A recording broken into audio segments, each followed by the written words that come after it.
Good afternoon, fourth grade.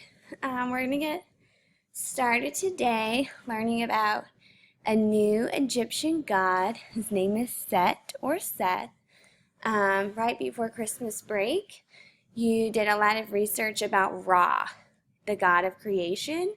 And I want you to write down 2 to 3 sentences. What do you remember about Ra? So do you remember how he was created? Do you remember the names of his children? Do you remember, how the Egyptians, recognized him in their daily life? Write down 2 to 3 things that you remember.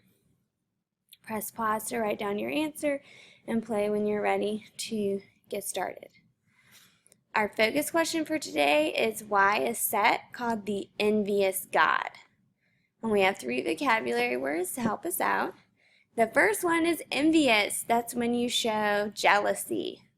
And so we have this picture of this little boy with his popsicle, and he is jealous of this girl's ice cream cone because you can tell he looks more interested in her ice cream cone than in his popsicle.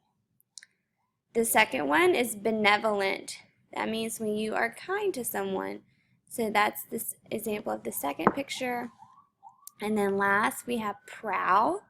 That's when you are moving about restlessly or stealthily. You're trying to be sneaky because you want to sneak up on someone. You're prowling around, much like a tiger would. All right, so go ahead and turn the page. We're going to read the first 2 pages.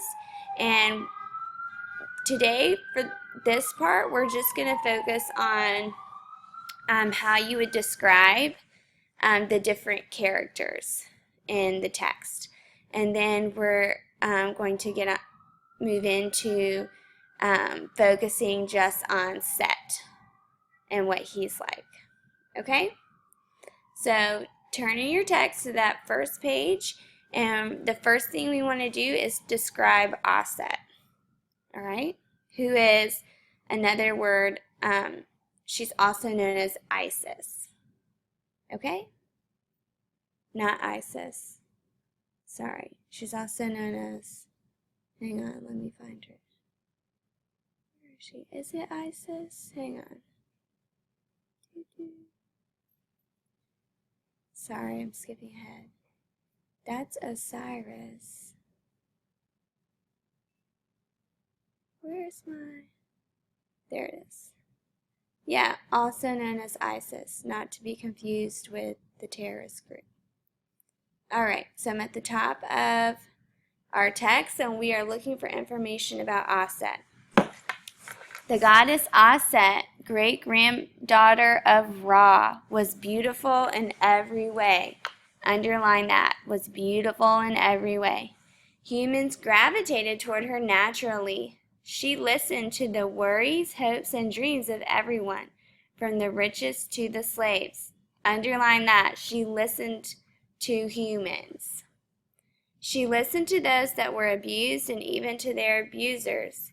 And by listening, underline this, she helps them understand their own thoughts and find their own paths to solving their troubles and fulfilling their dreams. Keep going. In a sense, even though Aset's faithful and careful listening, that human beings really learn to trust the deities.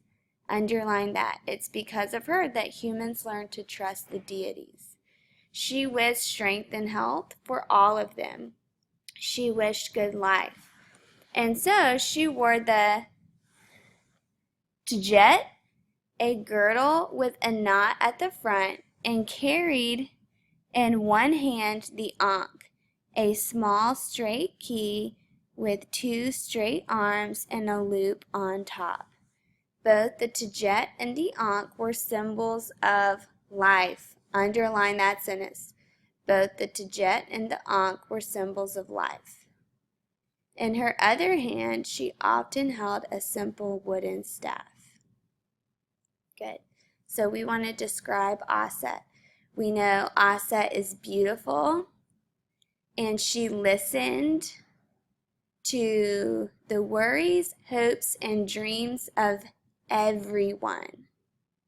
And because of her, humans learn to trust the deities. So silently write that down for box 1. And make sure you have your evidence underlined in the text. Press pause to write down your answer and play when you're ready for number 2. We're going to describe Usir. Okay? I'm at paragraph 2. Follow along with me and get ready to underline with your pencil. That wooden staff was useful when she walked with her brother husband Usir in the fields. Usir loved to wander among the animals, particularly the animals that humans quickly gathered around them. Underline that sentence. He liked to walk among the animals. And even more particularly, those fat woolly sheep with the wide set eyes that made the little ba-ba noise Aset found so pleasing. In fact, Usir was so fond of sheep, he wore ram horns on his crown. Underline that sentence. He was so fond of sheep, he wore ram horns on his crown. He was a benevolent God. Underline that. Bringing robustness to the sheep and fertility to the land. He taught humans to plow. Underline that. He taught humans to plow and gave them laws. Turn the page. To live by. Rising to become king of Lower Egypt, and then, so popular was he, king of all Egypt. Underline that sentence. He became king of all Egypt. And so it was impossible for this benevolent God not to love his ever so benevolent wife, Aset. He adored her. They were meant for each other. Great. So silently write down how you would describe Usir. And if you've underlined all the things I asked you to, you would know that he loved animals, particularly sheep. He was a benevolent God and taught humans to plow and gave them laws. And they loved him so much that they made him king of all Egypt. Press pause to write down your answer and play when you're ready for number 3. Now we need to describe Set. So you're going to read the rest of the page and we're going to describe Set. So I'm at their brother god Set. Their brother god Set watched them gaze at each other. This Aset and this Usir eavesdropping on their fond murmurings. He could smell how they changed when they approached each other. Usir grew musky like a young ram, his muscles ripped under his skin. Aset became fragrant as those water flowers she picked so often, those blue lotuses. She grew intoxicating, as though her very essence was lotus oil. Set had a sister wife of his own, and what was her name? Ah, yes, Nebet-Hut.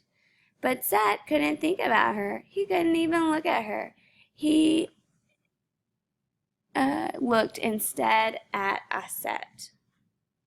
Okay, so we learned that Set is the brother of Usir, and he eavesdrops on Usir and Aset, and he has a wife of his own that he doesn't really care about, and her name is Nebet-Hut.